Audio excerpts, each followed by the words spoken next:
Apple just released iOS 26.4.2 update for the iPhone, and today I am installing it on my iPhone 13. The update size is 545 megabyte, and I will be downloading and updating it live on the camera. Now the interesting part. Some users say this update made their iPhone feel smoother and faster, while others are still reporting bugs, freezes, and battery drain. So in this video, I will answer should you update your iPhone 13 or wait? And before we begin, don't forget to like this video and subscribe to Galaxy Station for more real world update test. So here it is, iOS 26.4.2 on my 120 GB iPhone 13. The update size is 545 and 1 megabyte. This update mainly focuses on bug fixes, security improvements, and overall stability. So Apple is clearly trying to polish the iOS 26 experience. And according to many users online, this update actually feels snappier. Some people say app opening speed improved, animations feel smoother, and the overall experience is more stable. Apple also included important security fixes related to data logging and system protection.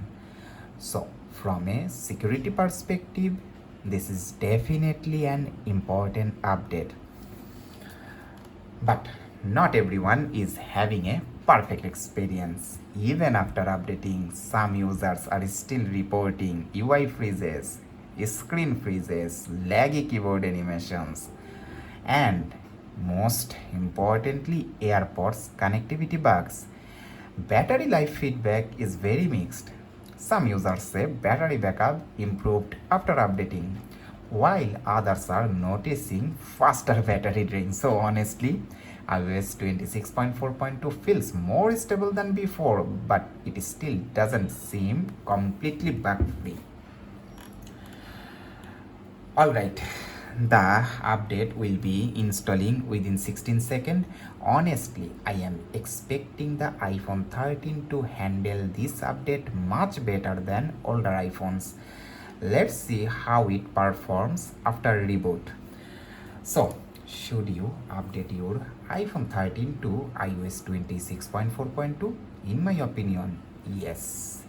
If you care about security, bug fixes, and smoother system performance, the iPhone 13 is still a powerful device in 2026, so it should handle this update pretty well. But if your phone is already experiencing overheating, battery health problems, or unusual lag, then maybe wait a little longer and watch more user feedback first. Overall, iOS 26.4.2 feels like a step in the right direction toward stability, but it's not completely perfect.